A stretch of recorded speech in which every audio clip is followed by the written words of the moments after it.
When the Ruger American Gen 2 Scout was introduced, people were not happy. They weren't happy with the new design. They weren't happy with losing the old design, the M77 action. We're gonna find out today if this design inherits the old crown.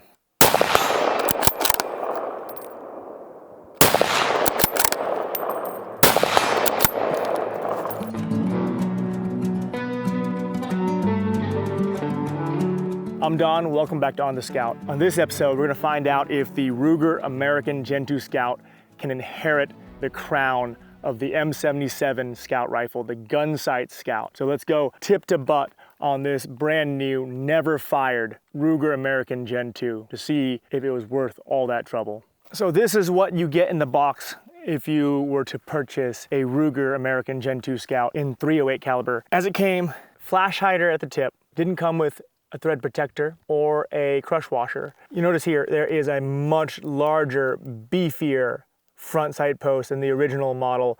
This actually has a M16 style detented front sight post. You can replace it with a thinner or a pointed or even a tritium illuminated. That's a pretty big bonus. One drawback is that this front sight post is very large, thick, and it has a lot of metal. The barrel profile is a little bit thicker than the original Ruger Gunsite. There's a step up and a full length piece of Picatinny that goes all the way to the back of the receiver begins. It's a little bit taller than the original Gunsite Picatinny rail. The stock, the marbled forest green, is, I think, an improvement from the polymer black stock of the prior model, and it's also an improvement still than the laminated heavy woodstock. The laminated woodstock was more durable, but it's incredibly heavy. The Gunsite Scout, that stock was much lighter weight, but it was a little bit more flexible. This Gen 2 American stock is actually so reinforced that it doesn't have that much flex. So if you're big into slinging or loading your bipod, there is not much flex here. It's a very rigid bipod. They actually had it cut out for a bull barrel.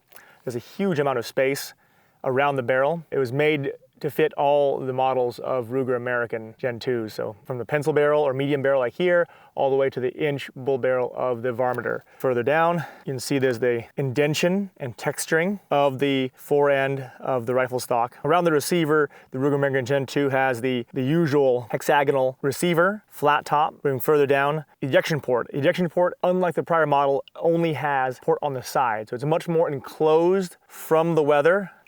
However, you don't have the option to easily drop in a single round. You have to drop it into the opening on top of the magazine to do a single load. You don't have as much access, but you have more weatherproofing. Further in the bottom of the rifle, there's the modular magwell, the universal magwell. When this rifle stock is used for other calibers, this magwell can be replaced. For example, there's a 5.56 model, a 7.62 by 39 model, and so forth. Magwells are interchangeable, and the actions are interchangeable as well. So in this case, this is an AICS magwell that takes the 5-round AICS mag that comes with the rifle. As you can see, the single stack magwell protrudes just a bit further than the latch magazine release. Moving further back, Ruger American push feed action. This action is a magnitude smoother than the M77 Mauser style action. The trigger guard is molded from the stock. You can see there is a little middle class fancy 2-stage or safety in the middle of the trigger, kind of savage style. Let's pull this trigger together.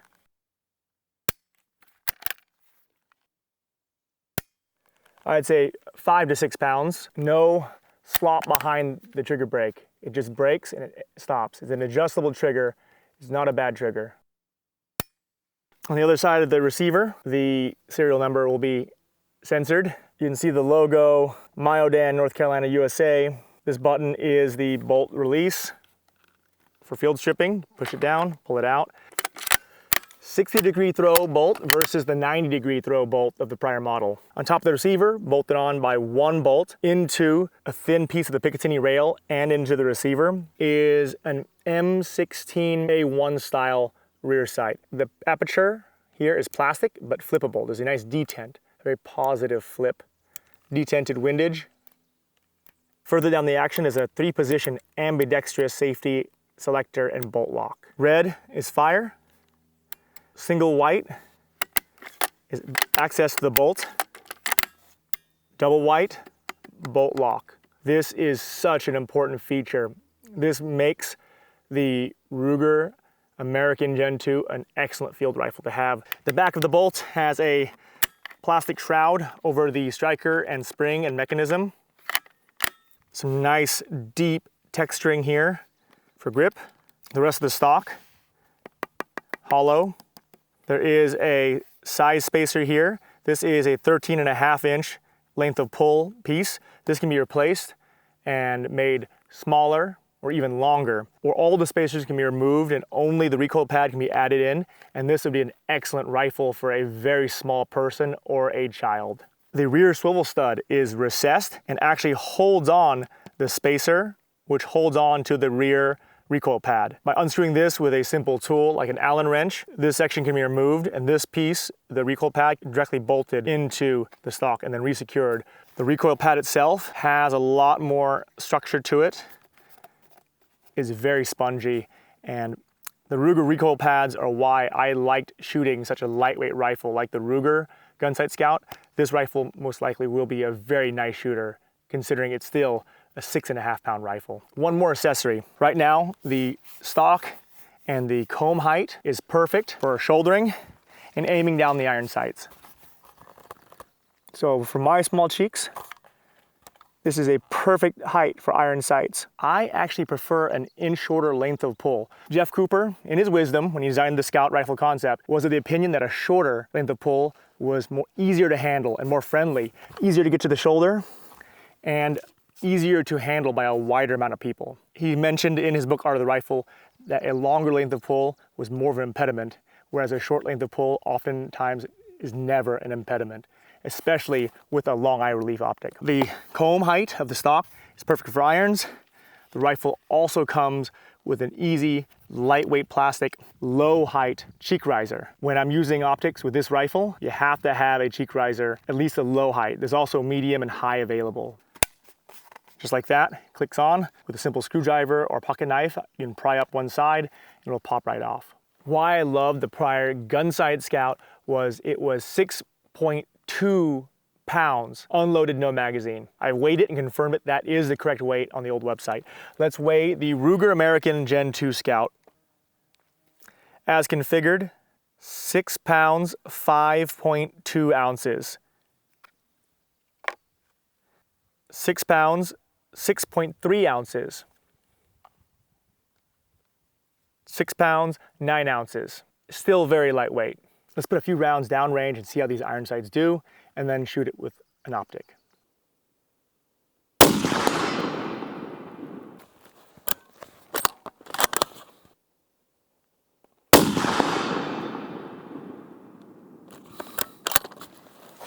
The iron sights are not on. I'm aiming 2 feet below the target to get good center hits. So I'm gonna adjust the point of impact. So I'm hitting high. I have to raise my front sight to dive my muzzle down. These are inches, so I raised it up 20 little detent turns. Hopefully that'll be enough. All right, let's try a few more rounds.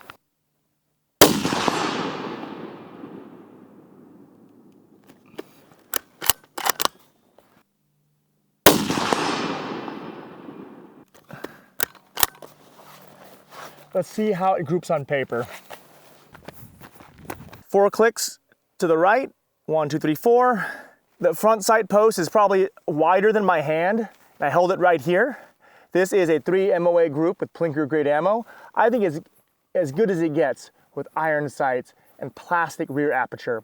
Let's go ahead and put an optic on the Ruger American Gen 2 Scout. When it comes to choosing optics for this Scout rifle, of course, I'm gonna choose a forward mounted optic, a long eye relief optic for this Scout rifle. I could go with the excellent hi-lux 2-7 Gen 2 Scout scope. In this situation, as this new Scout rifle is breaking in, the barrel needs to be a bit worn in, I'm gonna choose a very, very lightweight red dot sight. This is a Hollow Sun 503G with the BDC reticle and top chevron. It's a very accurate red dot. Probably good to about 300 yards in ideal conditions, maybe 200 yards or less in less ideal conditions. The way it's mounted, I don't really need to put a cheek riser on the stock comb. The standard low height stock comb is enough for my face shape. I can just gently place my cheek meat onto the stock and get a good sight picture through the red dot sight.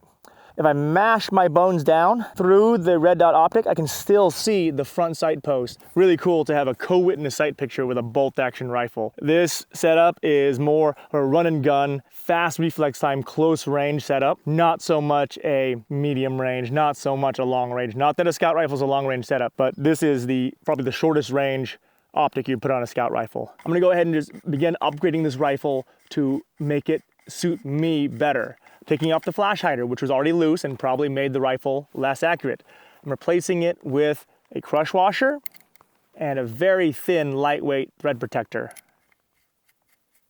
As you can see, the thread protector with the crush washer has a little bit of standoff. That way, I can drop this rifle in the field on a rock or something, and it won't damage the crown. Another option, probably prefer, because this is a very loud, highly concussive rifle, is a lightweight hunting suppressor. I'm not a big fan of the 5-round magazine, so an MDT 3-round flush fit magazine, really low profile, lightweight magazine will suit this rifle more and cut down weight because this is a heavier scout rifle. Can't have a rifle without a sling.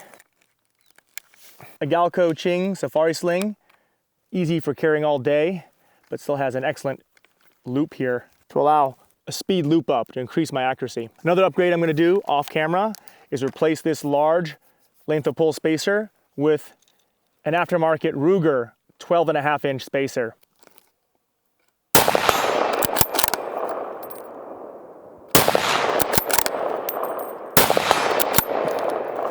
Does the Ruger American Gen 2 Scout replace the Ruger Gunsite Scout? I don't know yet. I've only put 40 rounds to this rifle. It's been okay so far. With a few mods, it's become a little bit better. I had to buy the Ruger spacer kit. Right here, come here. I had to buy the Ruger spacer kit to make it fit my body better. It is 4 ounces heavier than the Ruger Gunsite. It has a nice full-length rail, which co-witnesses with red dot sights mounted low. That is a huge bonus. A lot of folks are gonna be excited to hear that. The barrel is a bit thicker, might be a little bit more heat resistant, I don't know. It didn't come with a thread protector, had to buy that myself. So with a few mods and changes, this rifle is shaping up to be quite excellent. So what do you think? Was gaining the Ruger American Gen 2 Scout worth losing the venerable Gunsite Scout? Let me know in the comments. That's where all the discussion and learning happens. I answer every comment I can. Don't forget to like and subscribe, and please share this video. That helps the algorithm more than anything. Thank you so much for watching. I'm Don on the Scout.